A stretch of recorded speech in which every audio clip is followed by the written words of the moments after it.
Mahiwagang Burnay. Mula sa Mahiwagang Burnay. Sa Mahiwagang Burnay.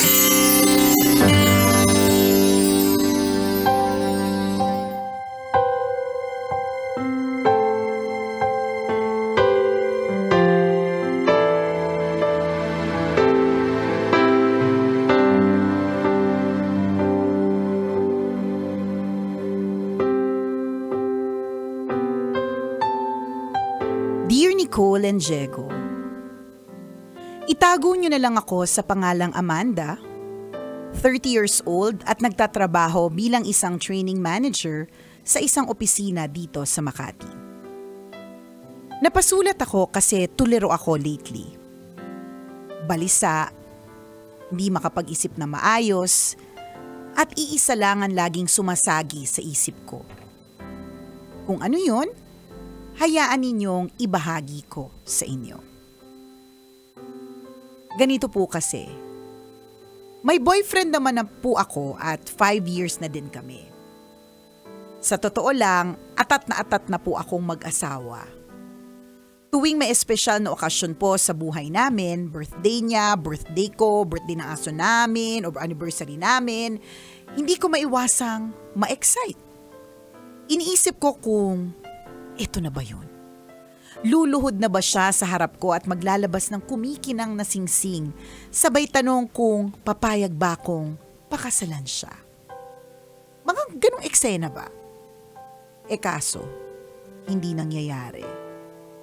Wala siyang nababanggit na gusto niyang mag-settle down eventually. Hindi namin napag-uusapan ang kasal. Marahil sasabihin ninyo, ako na lang yung mag-bring up ng topic. Oh. Alam niya na kung paano tayo mag-isip, ano? Marahil sasabihin ninyo, ako na lang yung mag-bring up ng topic. Ako na lang yung mag-propose. Ayoko nga. Gusto ko siya. Dream ko yun eh. Gusto ko yung feeling ng may nakaluhod sa harap ko, may hawak na singsing, tapos mangiyak-iyak ako, ganon. So, eto na nga. Last weekend, natulog ako sa kondo niya. Habang naliligo siya, napabukas ako ng bedside drawer. Pagbukas ko, tumambad ang isang maliit na velvet na pulang kahon. Na-curious ako kaya binuksan ko na. May bagong singsing sa loob. Ang ganda-ganda-ganda. Lumuwa ang mga mata ko sa kumikinang na solitaire diamond sa gitna. Parang binili sa Mayet de la Rosa fine jewelry. Biyernes na ngayon pero hindi pa din mawala-wala sa isip ko yung singsing. Para sa akin kaya yon? Baka naman pinatago lang sa kanya ng kaibigan. Hindi kaya para sa kuya niya na magpo-propose na sa girlfriend niya. Baka naman para sa ex niya yon, matagal sila noon, 10 years. Baka magpo-propose na dapat siya dati tas hindi niya tinuloy. Ay, as an overthinker din tong si Ateng. Nicole and Jegs, paano kung hindi pala para sa akin yon? Paano kung all these years may ibang babae pala siya at doon siya magpo-propose? Nako. Huwag niyo namang sabihin na tanungin ko yung boyfriend ko ng diretso kasi ayoko. Para naman akong ewan nun. So, ano na nga po ang gagawin ko? Ang hirap po ng ganito. Ang dami kong naiisip. Nakakabaliw ng slide. Mm-hmm. Salamat po sa inyong payo. Ang inyong kumikinang na tagapakinig. Amanda. Ay, Amanda. Amanda. Ayan. As an overthinker, gets kita. Isang singsing lang yung nakita mo, pero umabot na yung mga thoughts mo sa ex niya for 10 years, correct. Sa kuya niya na magpo-propose sa girlfriend, sa kaibigan na nakitago, di ba? Lagi nating tatandaan, our thoughts are not facts. Yan. Yung nasa isip po natin, hindi po siya factual. Correct. Kasi nasa isip lang natin siya. Example, yan, iniisip mo para sa ex yan ng boyfriend mo. Is it a fact? Oo. No! Oh, walang Iniisip confirmation wala! eh. Para ba yan sa kuya ba yan ng jowa mo? Is it a fact? No. No! Ayan. Again, walang confirmation. Walang confirmation. Yan. Ang problema dito, kasi tama ka naman, Amanda. Ang sasabihin namin, kung atat ka na, hindi ikaw magtanong. Oo. Ang sa akin kasi, Jegs, ganito lang yan eh. Tayo mga babae, gusto natin ng equality. Gusto natin ng Patas. pantay-pantay at patas na pagtingin, di ba? So kung gusto natin ng ganon, ibig sabihin, yung pagtatanong pwedeng manggaling sa atin. Correct. Di ba? Oo. Kaya lang si Amanda ayaw. Well, marami namang mga ways, Amanda. Like, for example, i-observe mo yung mga hayop. Ayan. Oh. Sa mga hayop. Diba? Yung mga hayop, for example, manok. Nagsasign sila ng signal kung manliligaw sila. Yung iikot-ikot muna. May ganon. Oo. So, maging animalistic ka muna. Hindi mo kinakailangang i-verbalize. Yung signs lang eh. Ikaw na yung Oo, kung hindi mo kaya, pahiwatig, diba? correct. Parinig. Oh, yan. 'Di ba? Yung mga at saka pwede siyang parinig na seryosong parinig or pwede siyang parinig na pa-joke na parinig. Ayan, pabiro. But whatever it is, parinig siya. Pero paano? Hindi mo kayang diretso eh. Di ba parinig-rinig ka na lang? Pero nag-propose na pala si Ayun, yung mga ganyan. Ganyan. Ikaw kailan ka mag-propose sa akin? Diba, mga ganon. O di naman kaya, papuntay mo sa Mayat de la Rosa Fine Jewelry. Oo. Yan na. Punta-punta sa jewelry store, ganyan. Di ba punta-punta sa jewelry store, turo-turo, mga ganyan-ganyan. Yung kailan nga nangyayari yung wedding and debuts?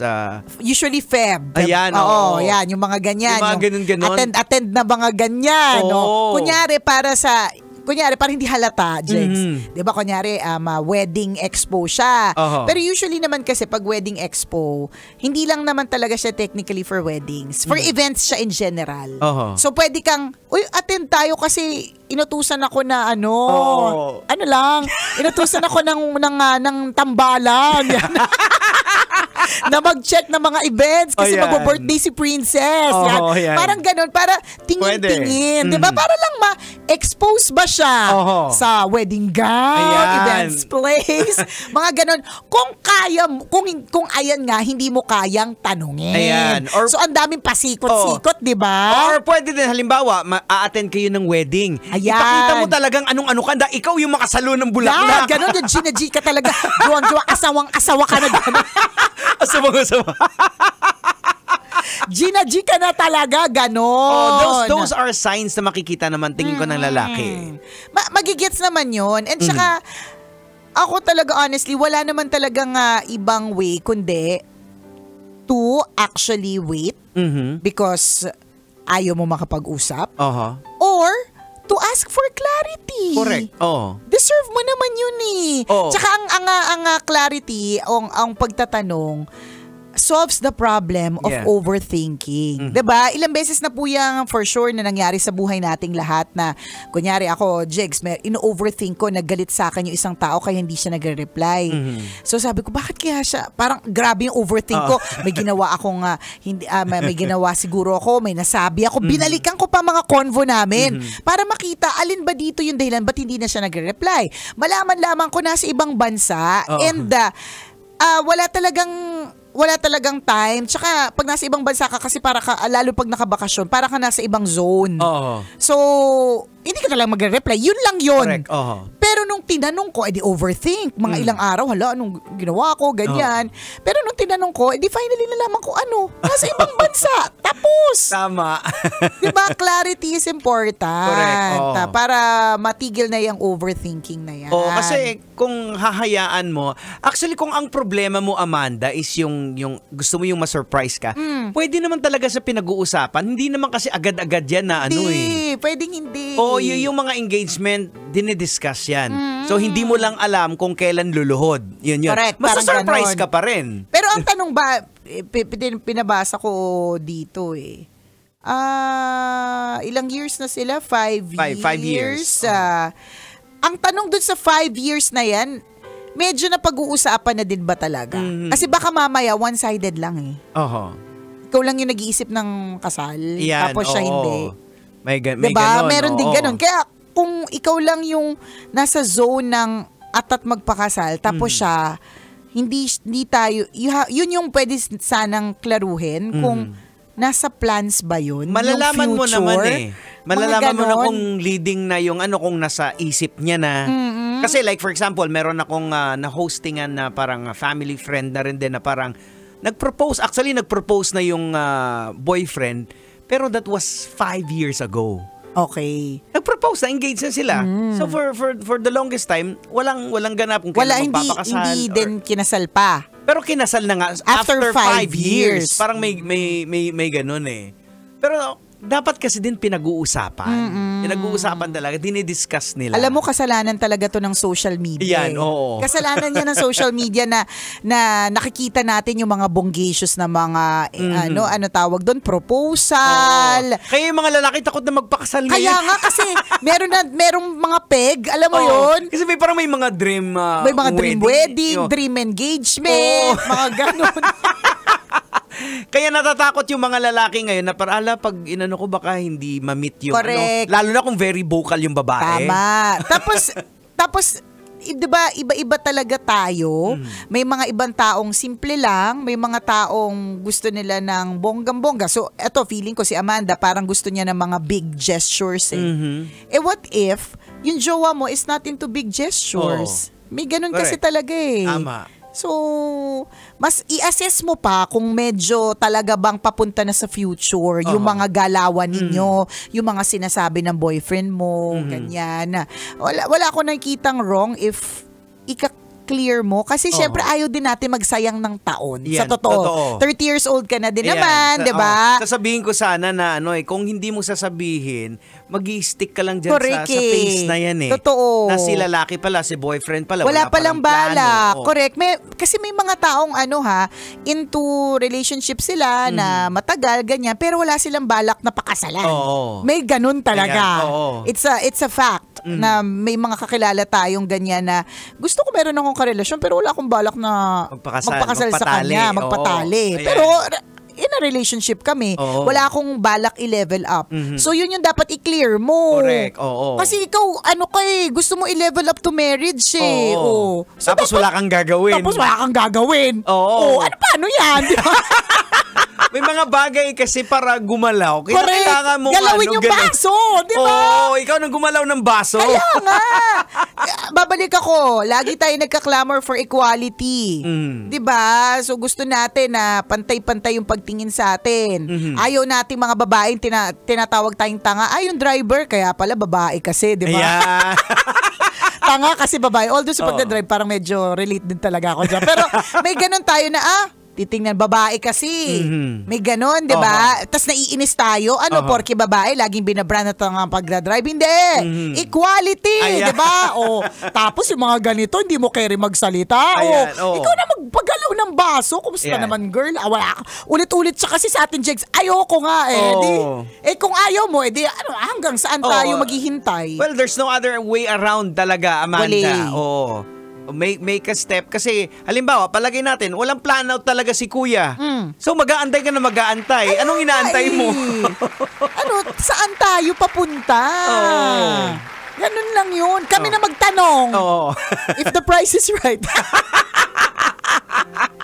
Hindi, actually, alam mo, pwede kasing lito pa siya or hindi pa siya sure eh. Oho. Kaya kailangan mo ding maghintay. Kung atat ka na, pwede ka talaga magtanong or ipatanong through other people. Oo. Natatandaan ko yung hindi ko sure noon kung nililigawan ako ni Jowa Dick o hindi.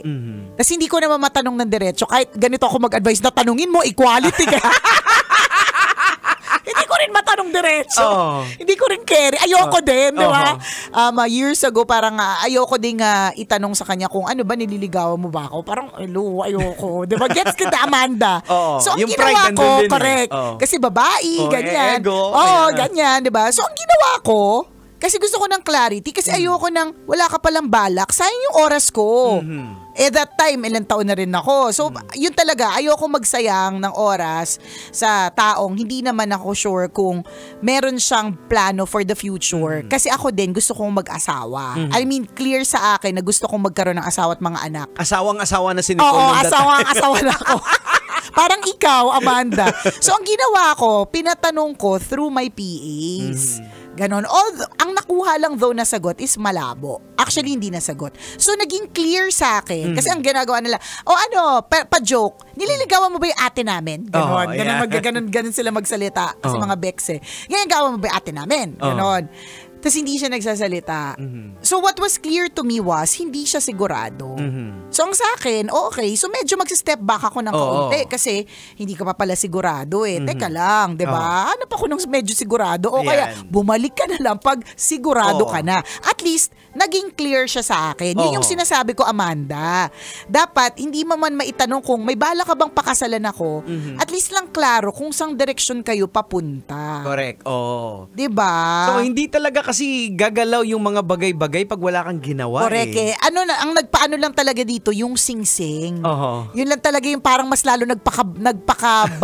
nagpabagabag sa kanya. Yan. Kasi may pasing-sing sa drawer.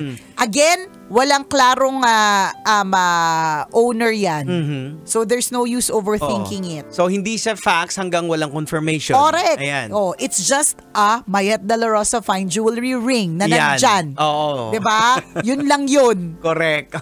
So mag-fact check. Ayan. To clarify, girl. Tama. Oras natin, 1:39. Ako pong kumikinang na ulo, Diego Bandito. At ako nung kumikinang ina mo, Nicole Liala. Kailangan pa bang i-memorize yan? Basic!